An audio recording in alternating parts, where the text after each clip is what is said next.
This ending didn't come without fault, because after blowing up the Earth, the question was brought up of what could happen next, and where did the really big storyline after. Transit, regarded widely as Black Ops Zombies' worst map ever made. But why? How could a map with so many innovative features fall so flat? And why is Transit causing controversy again almost 12 years later? Today, we uncover all of this and break down Transit like you've never seen before. So grab your bus ticket, as it's time to get going.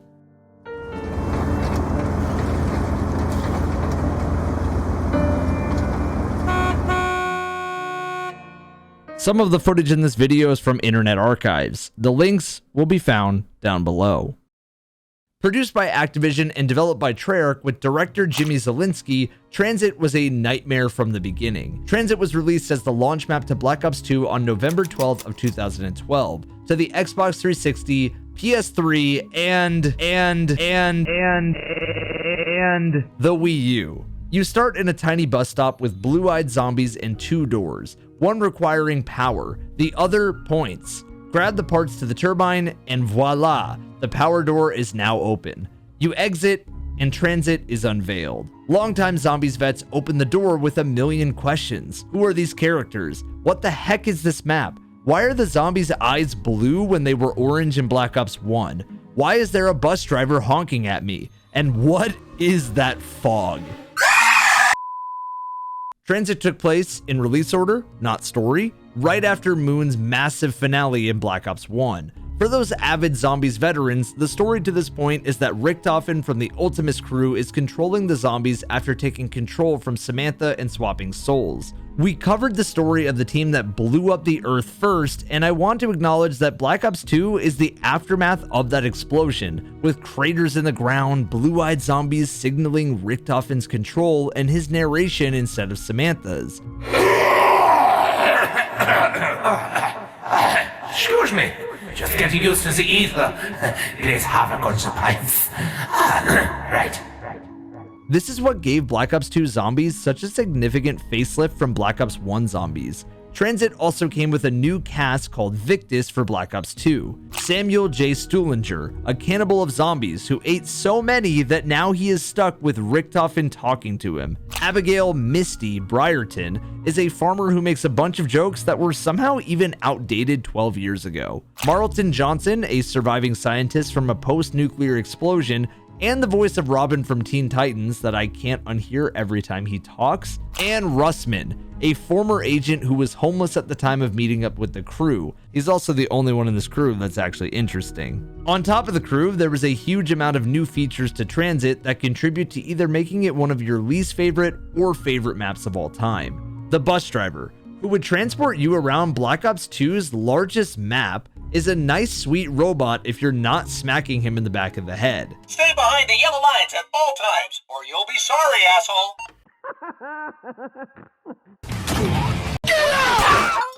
But there were problems with the bus itself too. Like, I can appreciate that it's a pretty solid pistol buy on the ceiling, but then there's zombies that can easily hit you through the bus's windows, there's clunkiness in sliding around the bus as it's moving around, and if you didn't have the ladder, you were stuck outside of one of the stops called the power station. You just couldn't get on the bus at all, and had to wait a full 2 minutes for the bus driver to move, only to miss the bus. Bye, have a great time. The driver would stop at each of Transit's 5 main locations: the bus depot, the diner, the farm, the power station, and the town, as well as its sub-locations that were somewhat secretly accessible by either getting off the bus midway through the ride or by skipping the bus entirely and running through the dense fog. These were the tunnel in the freeway, the shortcut to town through the fog between diner and farm, the cornfield where majority of both main Easter eggs took place, Noctur and Toten from World at War, the log cabin, and the bridge. The map was like a bunch of ideas on a board. They were spices of life that didn't really make sense together. All of these locations were playable as standalone maps and good in isolation, but once assembled together, none of them felt quite like they were the same. That being said, the variety of choice in Transit was unlike any map we'd seen before. If you let the bus driver beep away and drive, You were either stranded in a location for a while, or you could run through the dense fog and come face to face with the most frustrating enemy in all of Transit. Hell, maybe even all of zombies, the Denizen. Ignore the miles of running for 1 second and focus on an enemy that never stopped spawning once you were in that fog, and whose whole purpose was due to console limitations, and you have your average New York City subway rat jumping on your face that you have to knife off 4 times just to get some breathing room. Now you could save a whopping 6,000 points to get the brand new Sorta Secret Galvanuckles to help this, and needed a part to build that you could either use for the top of the bus to get up on, or the hatch in the diner for the knuckles, once again offering more choices. It's a common thought that Denizens and the fog as a whole were added to slow down how much of a performance nightmare Transit would be. I can say that on PC, you can turn off the fog, and the map may be clearer without it, but it doesn't mean it's pretty. Apparently in cut content, there was a daytime version of Transit that would only be there if you didn't do the moon Easter egg, which clearly wasn't in the final product, as the map, again, would at least look a bit better if they ever fully planned that idea out. Again, Transit was a thought experiment ahead of its time, but was playing with the wrong deck, as its ideas are quite literally scattered around the map and the mode as a whole. Transit was tough and offered a complete new challenge to Zombies fans, especially in comparison to the relatively simple maps Black Ops 1 offered at launch. However, difficulty and challenge is often relished by fans and hardcore players. So why is it still so hated? Part of the reason is because Transit's difficulty just seemed artificial and annoying. Instead of challenging content that incentivized you to improve and practice, going down punished you harder than any map before, as you need to complete a full loop of the map to regain your perks again or revive a teammate, and not always in the order that you wanted. Transit was also a tough option to pick when wanting to play with friends, as you felt forced to be glued to your team at all times or risk certain death if you went down at a different location or stopped to your buddies. While bus trolling your friends was hilarious, many groups would opt for a more casual 4-man session on town than play Transit that required much more team coordination and planning to enjoy. Zombies have always been about chaos and slaying out with a cool pack-a-punch weapon against undead hordes, and players had learned to love this constant fighting. Transit, on the other hand, just seemed to have too much downtime. Whether it was walking through the fog, spamming melees to kill denizens, or waiting for the bus to come back around, or actually waiting on a bus while it's moving, too much of Transit felt like you were doing things that you didn't really want to do, but had to do to play the map with any success, which in a game that prided itself on choice was a very strange dynamic that players seemed to reject pretty fast. Some good ideas that made it into the final product were a grief mode, a 4v4 with the goal to block each other via not opening doors, blocking passageways, luring zombies towards them, knifing or shooting them. You could also just play bus depot, town, and farm on their own, but without the crew. Instead, a very non-talkative and non-engaging CDC or CIA. There was a couple of cut modes too, like Meat, not a nickname for Transit. This mode even had prototype lines by a Zesty or Richtofen as a placeholder, which are they're just so funny. You just have to have a listen. Hey there, willing participants. Welcome to Meat. The rules are easy. When the meat drops, you finally reached manhood. I mean, grab it, throw it, don't get caught with it. Zombies will only attack you if your side has the meat. Don't die and you might just win. Feel free to kick it too, my pretties. Get ready to play Meat. Oh, you have my meat in your hands. Kinky.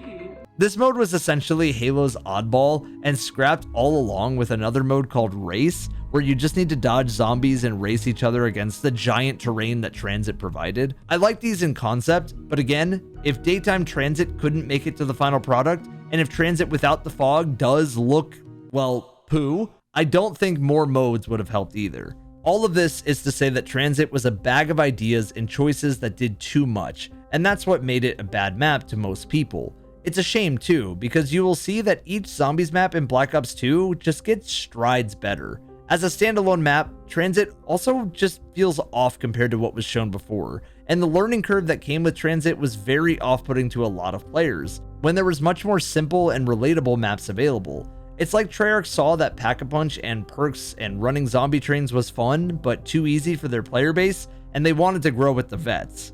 This creates issues like Pack-a-Punch being behind bank vaults and needing power and buildables in this cutoff area to access.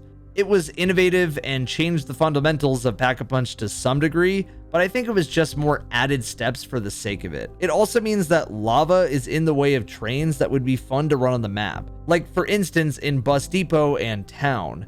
It's by no mistake lava was in the way to prevent easy trains, but it makes running through Town a slog, knowing I'm going to have my screen hazy and take damage. This in particular could have been prevented if PhD Flopper was on the map, but no, it's just not in the game until Origins, and that's so disappointing, as it would be essential and helpful for all of these maps. Then there's the avocado virus from Scooby-Doo zombie that was a staple to Transit. This zombie was freed by turning on the power and was a giant mystery to the lore side of the community. Sure, there was the Inferno zombies, Shriekers, George Romero zombie, and an astronaut, but those were almost thematic gags to the map they were on, while the Avogadro felt like something more grand, especially considering he has a full intro when you first free him. This zombie was, annoying, I guess. He didn't really cause issues the way that the astronaut or special zombies in Shang did, but he zapped you from far away and had a ton of HP.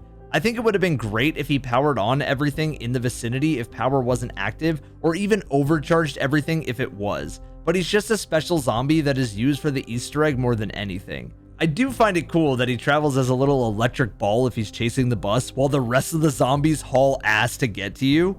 In general, this zombie was another miss in Transit's ideas. Great presentation with no real substance. That's not to say that Transit didn't have any good ideas, and that all of its innovative ideas fell completely flat on their face. You could play a high round with Pack-a-Punch weapons and perks and never needed to activate the power in Transit and be completely fine. This wasn't possible in any other map that zombies had to this point, and whether you love it or not, it was an innovation. You could use a turbine to turn on perk machines that you needed from them and not need to worry about activating the entire map's power. You could use them to activate lamps where denizens would jump on you, then burrow into the ground, making a teleporter for you to access to other areas. And you could even use a turbine to activate Pack-a-Punch through the walls from the bank to the power room. There was also buildables, like gun traps and the jet gun, which was nice, but unfortunately you had no choice on where to build them, as each had an assigned spot for some reason, which annoyed people as it meant more marathons running through the fog.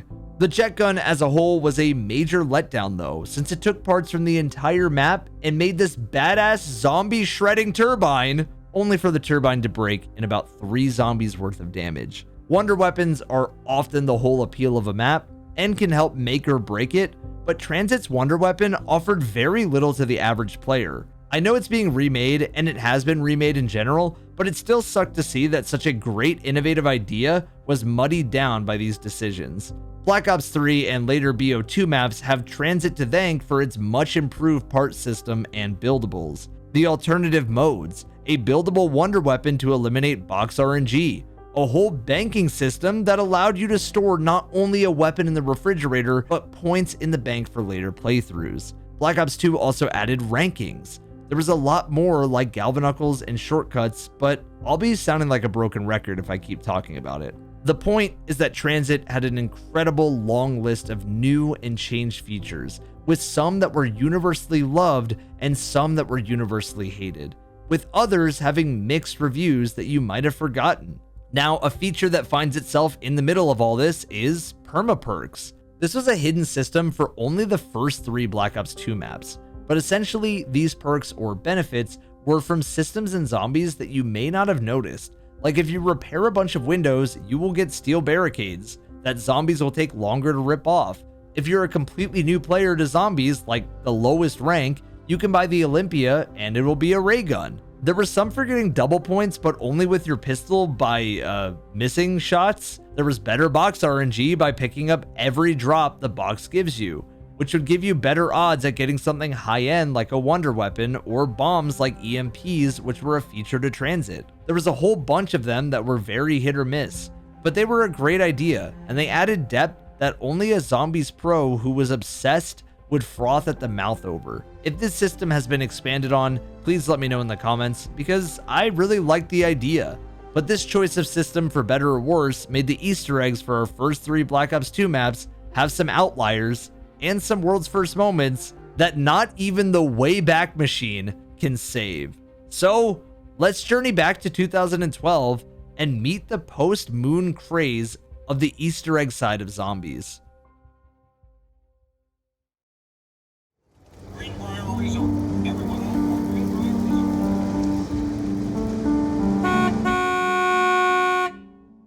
On November 12th of 2012, the Easter egg for both Maxis and Richtofen was revealed to the world. Only Stuhlinger could hear Richtofen's extra dialogue lightly guiding him to his plan, but the entire team could hear Maxis. There were no gamer pictures like in Black Ops 1, as that era of Xbox 360 was slowly dying, and there wasn't avatar items either from what I could find for completing the Easter egg. But the story is what Zombies players were doing the Easter egg for anyways, and of course, there was still an achievement. Just like the choices of the map, the choices of which Easter egg you wanted to do started from the very beginning, with a guiding voice that may sound all too familiar to longtime Zombies vets. Hi guys, Mr. Rolfwaffles here. I have just got done fresh out of my Green Run Northern Hemisphere Transit run. I was doing the Maxis Tower of Babel Easter egg, and this is my definitive guide tutorial help through for it to get you that achievement. Once power was built and flicked on in this white science lab buried beneath Transit, a brand new zombie type was shown.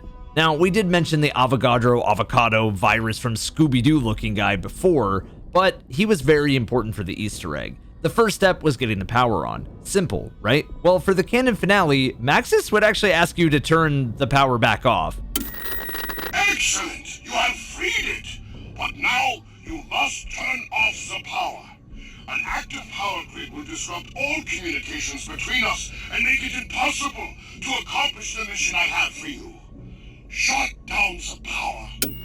So flick that power off and head over to the cornfield, with which the Group 935 logo can be made out if you were to float well above it. At least it sort of looks like it, right? Before you could even begin the next step, you would need to build the navcard table, the check in progress that you had completed either Maxis or Richtofen Easter eggs by finding the card at the bus depot buried in the trash, and the parts associated with it around the map. Then build the table and insert the card. This is a weird concept that didn't carry over to my knowledge into the other games, even if the true endings did. Once the table was built, Mr. Rolfwaffles and his team of Confusions, Acidic Blitz, and the guy who camps were on the next step. With enough power from placing 2 turbines under the pylon and next to the nav table, and only when the Avogadro decided to show up, you would need to EMP him, and that would be how the step ended. Now, the thought process behind this step was just that Maxis' dialogue kind of leads you to believe these sort of things. Power, no power, finding something associated makes sense for an electric zombie. But this step was also the longest and the most frustrating one, because sometimes the Avogadro just wouldn't work for you, and he wouldn't spawn for tens of rounds.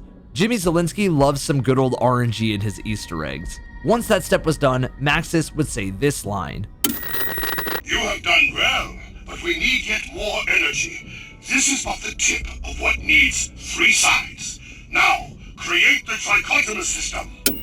Now, all you had to do was place 2 turbines at different lampposts and have the other 2 under the tower, and Maxis was happy. I'll let Mr. Rolfwaffles take it away from here. Well, this should Okay. And then second one. And then mine? Yep, Jeff, do yours. Done? Okay. Tower of Babel. There, got it. Oh! I didn't. Fuck yeah! Crap. Whoa, what's that orange crap? Wow. Okay. What the hell just happened? Oh shit! Oh shit! Look at the tower! Look at the tower! Look at the tower! Look at the tower! When I asked Mr. Rolfwaffles on what it was like to solve this Easter egg and the thought process of the whole thing, this is what he had to say. If you can you take me back to 2012 and kind of explain the space, the Easter egg, the process of solving it all, just for people at home that maybe weren't there or people who were there and want to have a little bit of a hidden nostalgia? Transit, I would say, was quite an atypical Easter egg solve. I think when talking about some of these older maps, you've really got to cast your mind back to what the community sort of shape and makeup was at the time. Whereas back during Transit and the BO2 maps, the hunt was still a big deal, but it was a big deal in a different way, and the community interacted with it in a different way, and streaming just wasn't even as big a thing. So in that context, obviously, picture the build up to Black Ops 2, picture the fact that we're still playing at this point on old gen as well. We're not playing on like PS5s or something, it's old gen, and early copies of Black Ops 2 start leaking via physical retailers, because people were buying discs back then. And so a handful of people were able to get access to Black Ops 2 early and play the game. There wasn't a limitation where you couldn't play any of the modes because it was always online, as there's going to be with Black Ops 6.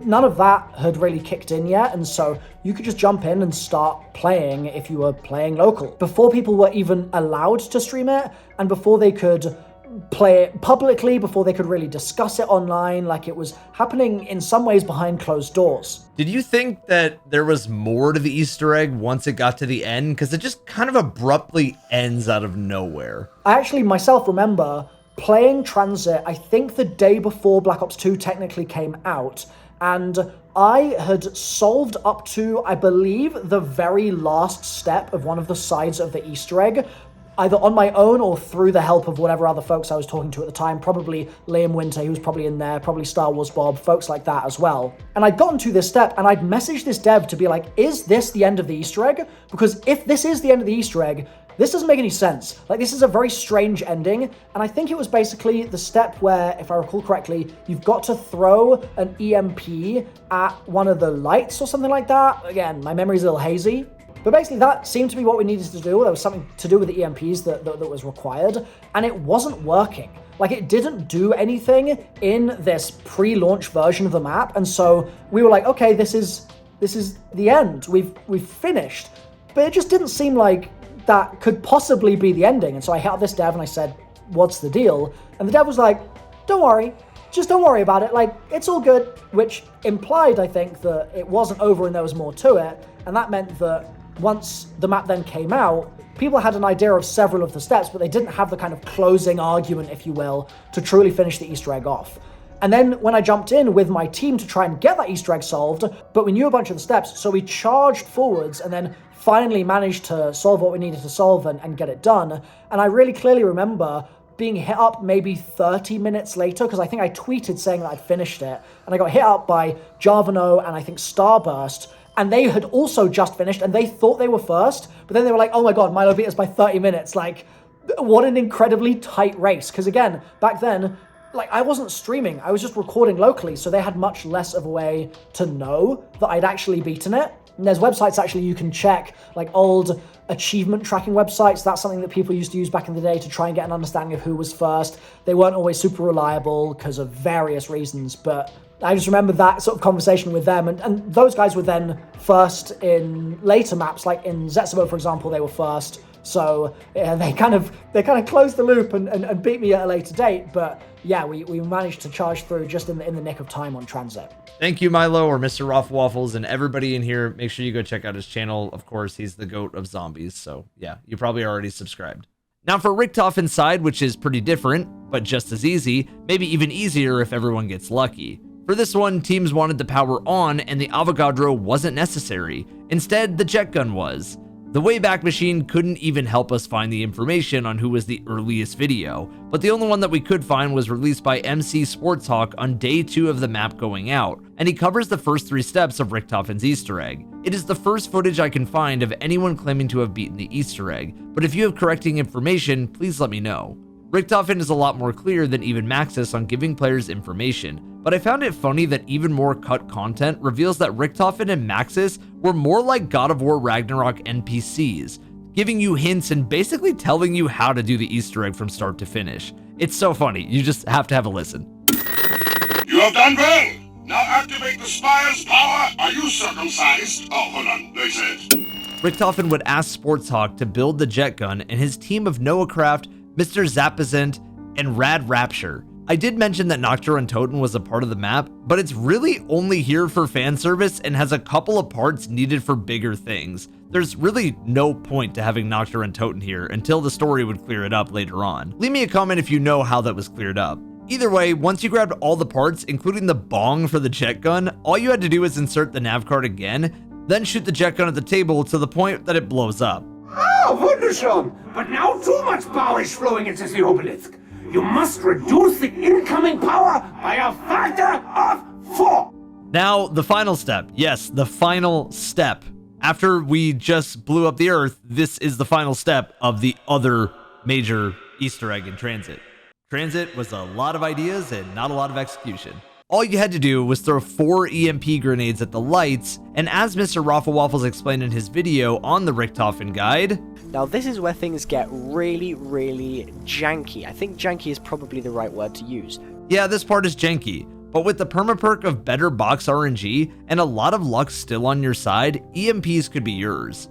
With that done and EMPs thrown, the lights turned blue and the same achievement was popped. Transit's Easter egg is probably the weakest Easter egg in all of Black Ops 2 Zombies, maybe even every single Zombies map since Easter eggs were introduced, which is pretty fitting for the most hated map in the series. Choice isn't always great, and while I think this might be the weakest Easter egg in the entire series, it didn't stop people from thinking that there was more. I mean, if we go off of Moon, there was multiple achievements and added steps, so I think it's valid for players to think that Transit offered more, like these forum posts that spoke on it. This is my first post, and I wanted to share with you a theory of the continuation of the Tower of Babel Easter egg my friend told me. This hasn't been tested, but if someone could try it, it would be amazing. Have 3 players, all with the nav card, stand under the table by the tower. Have 1 player with EMPs at the bus. At the same time, the other 3 players insert the nav card into the table. The person on the bus must use a turbine to activate the bus, which in theory would take you to a secret location.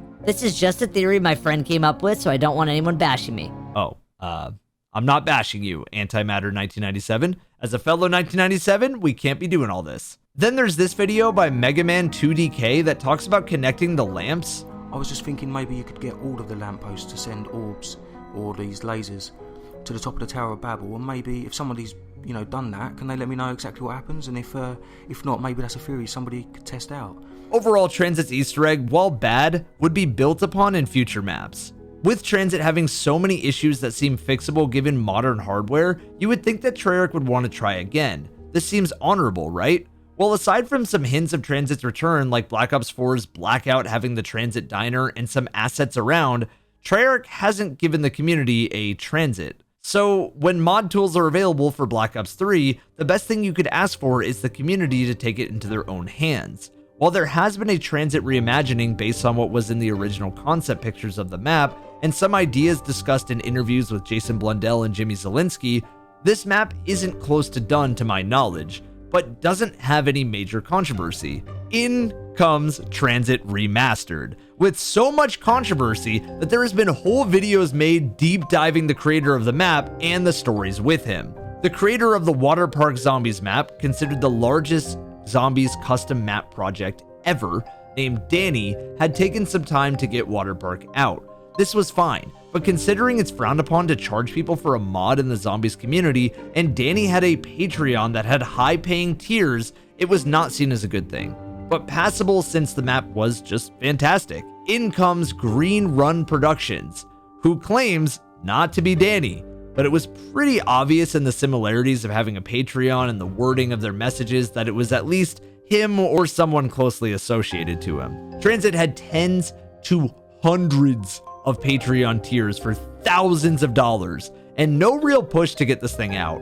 It's frowned upon to charge for mods, but even then, it's okay if it's a Patreon, it has a real timetable, and some reasonable prices. But this was too much, like $10,000 plus too much at times. Danny claimed to not be Green Run Productions again, then got cocky to people in the Zombies community and started acting out. His controversy was discussed by many YouTubers, bringing him to abruptly delete Water Park Zombies. The community had to restore it, and now he's being called a fraud. The Transit drama goes a lot further than this, and was a lot more serious and deeper than I thought. If you want to hear the full story, let me know in the comments below. The Zombies community, back in 2012, was at a point of taking different directions. Were you a serious high-round grinder? Were you an Easter egg completionist? Were you enjoying the massive scale of Transit at the sacrifice of the interconnected single location? Was the 2 endings worth your time? Was there more?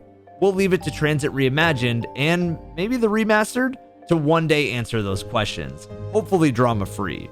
It's clear that the Zombies community and Treyarch weren't done. Hell, they were just getting the ignition started. So after they journeyed from Transit, they took the Tower of Blue or Orange and flew all the way to Die Rise. I'll see you there as well, and thank you for watching.